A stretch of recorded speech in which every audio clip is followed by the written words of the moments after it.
Thanks for watching this bike rack for the Chevy Bolt video. Please subscribe. For the Chevy Bolt, I bought a draw-tight 1¼ inch hitch receiver from eTrailer.com. That's my 1-inch hitch receiver. Following the instructions that came with the hitch receiver, we installed the hitch using hardware from the car and pre-existing holes. We also had to make a rectangular cut into the plastic lower fascia so the hitch receiver could fit in down there. And then I got this nice Thule 2-bike hitch rack. The 1¼ inch receiver. It's really nice to have a 2-bike rack for the car. It does cut down a little bit on your aerodynamics when you're driving, so that it adds a little more air resistance, but it is very nice to be able to carry 2 bikes on the car when I'm going somewhere where I need 2 bikes. When I first put another rack on here, it was loose.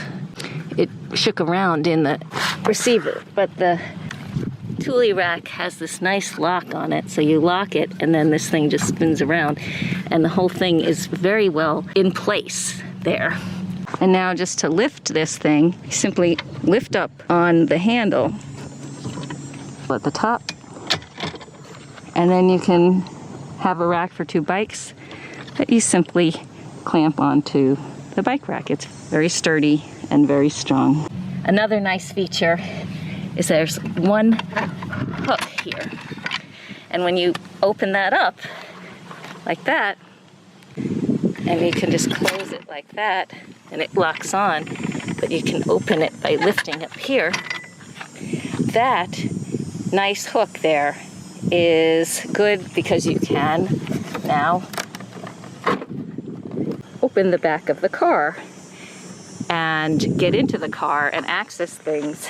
You can even do that while bikes are on the rack if you are willing to do that.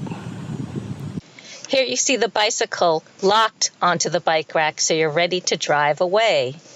Here you see the key that locks the bike onto the rack. You can use the same key to lock the rack onto the hitch.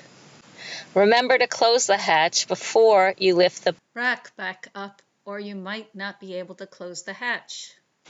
In conclusion, a good solution for putting a bike rack on the Chevrolet Bolt is to use a hitch rack. I found the Thule 2-bike hitch rack to be very stable, and I'm very happy with it. Please subscribe to CB99 videos.